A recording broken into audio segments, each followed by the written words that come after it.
Thy kingdom is within Murdo MacDonald-Bayne. With wisdom did the Eternal found the earth. Proverbs 3:19. We cannot separate the inner from the outer or the material from the spiritual. Is one not the product of the other? The inner becomes the outer, what is visible is but the invisible, what we create within comes to the outer.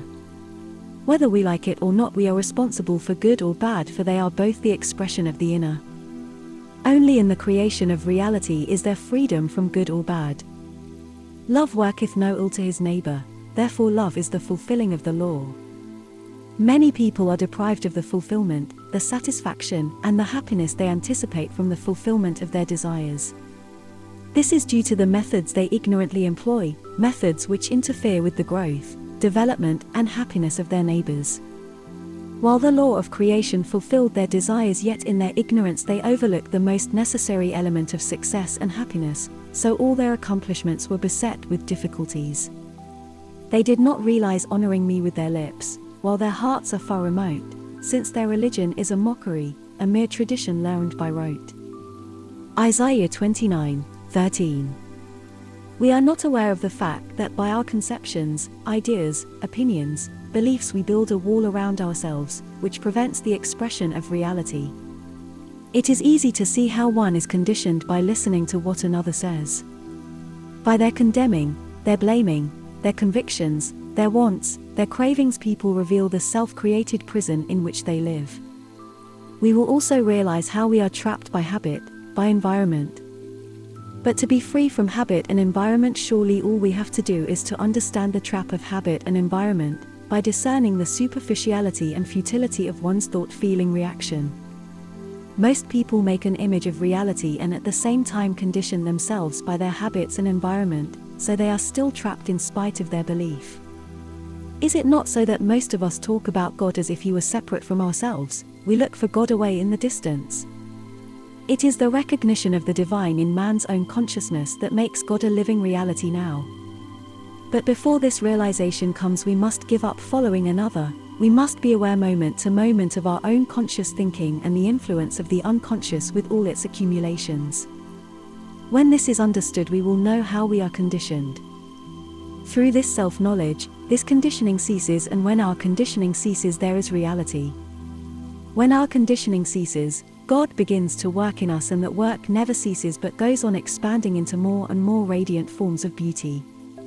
The unhindered expression of reality is love, wisdom, and power, and is beyond time and space, the deathless and birthless being, a never-ending expansion from within.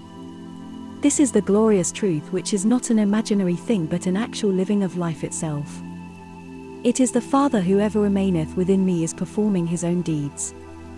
The gem of the new heaven and new earth is maturing and is now only waiting, as St. Paul says, for the manifestation of the sons of God to follow up the principle of evolution into a further expansion of the glory yet to be revealed.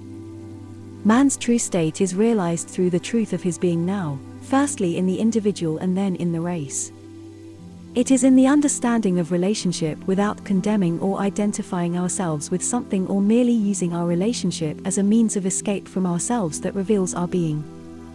Relationship is a mirror in which I can see myself, but to see myself directly is very unpleasant, so I try to avoid it. But without relationship there can be no life, for nothing can exist in isolation. Yet all our efforts are towards becoming isolated. Herein lies the conflict. Relationship for most people is a process of self-isolation, self-enclosure, which breeds friction, and with friction comes pain, suffering, unhappiness, so we want to run away. We want to follow someone else to find release. We try to live in the shadow of another, or in a monastery or a philosophy, etc., which further conditions us.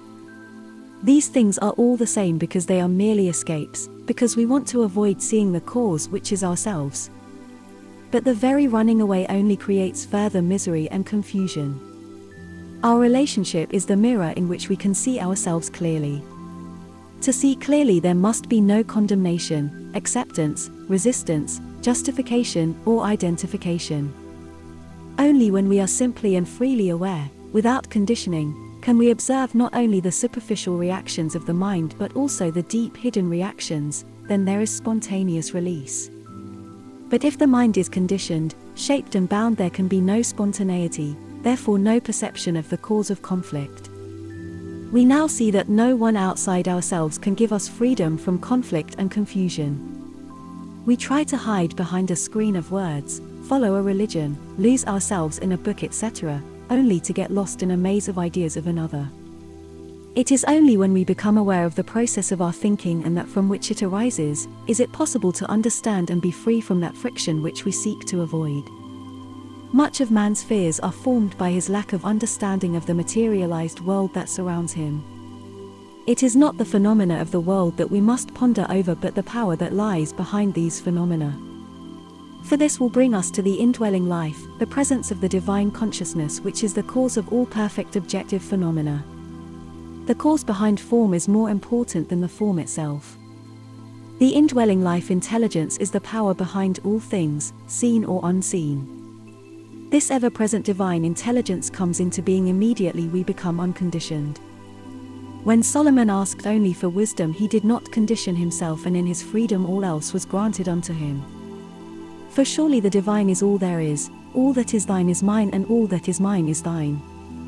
Immediately you become aware moment to moment, the indwelling life, the spiritual energies, begin to work outwardly, expressing themselves in mind, body and circumstances.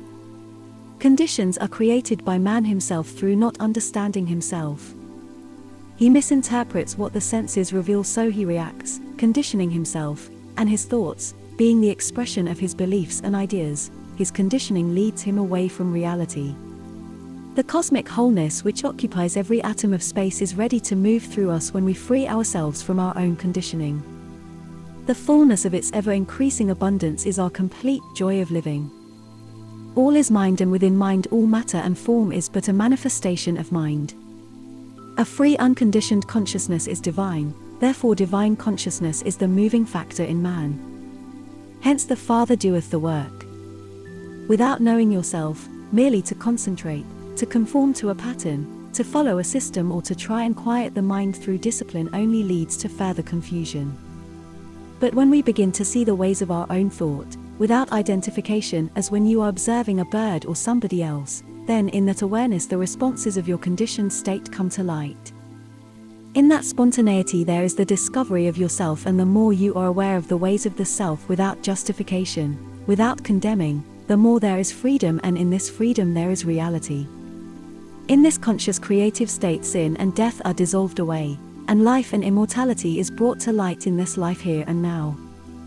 There is only one, and there can be none other but He, and to love Him with all our heart we must of necessity first love our neighbor. This is infinitely more beneficial to us than all our prayers, offerings, and sacrifices. The offering of prayers year after year has never taken the sense of error out of the world. If the teachings of Jesus had not been mutilated to suit the dogmatists and separatists, man would have freed himself long ago from imitation and belief, which is causing so much separation and strife in the world today. Good prayers are our acts, false prayers are our words, by their fruit ye shall know them. It is not all those who say, Lord, Lord, shall enter the kingdom of truth within, which is free from all conditioning. It is not those who say, I see, but those who do, so that the world will be wiser for the transformation. It is easier for a camel to pass through the eye of a needle than for one who has only learned in worldly knowledge to embrace the truth of the living Christ. It is this great truth that we must see. It is not an intellectual reaction that is required, but action, so that transformation can take place immediately. Unless we can see that we are lost in a host of images that mean nothing, we will continue to be lost in images and ideas which blind us to reality, so the blind lead the blind and they all fall into the ditch. When freedom is obtained you understand, you think purely and move fearlessly even in the world of shadows. There is no more hindrance when you know all your accumulations are but memories. The Word that was in the beginning is now, and is made manifest in the flesh. The flesh has no say in the matter, so the Word remains immortal. The consciousness of the divine moves in the individual, and just as the planets are planned by the great architect of the universe, so the same activity is moving man, and there is nothing to fear. Man creates his own fears and hopes through his ignorance of the truth of his being. In this discovery we find that there is only one being and there is none other, therefore this being must be our being, for there can be none other. Therefore I am and you are the same being. There can be no isolation in reality. The kingdom is within you. Honor conferred upon a fool is like a bag of gems laid on a heap of stones. Proverbs 26:8, Moffat. Benediction. O Eternal One, I was made for thee alone. My hands made to serve thee, thy love and wisdom expressing thy nature everywhere. My eyes to see thy beauty with flawless perception of thy creation. My ears to hear thy divine melodies flowing through all hearts in adoration of thy presence. My lips made to express thy divine inspiration and kiss the mouth that holds thy love entwined. My heart made to respond to thy call alone, that leaps from the hearts of all in need of thy love. And now may my soul become the spring of living water from which all who seek may drink of thy everlasting love and wisdom, O Eternal One. My peace and my love remain with you. Yours very sincerely, Murdo MacDonald-Bayne.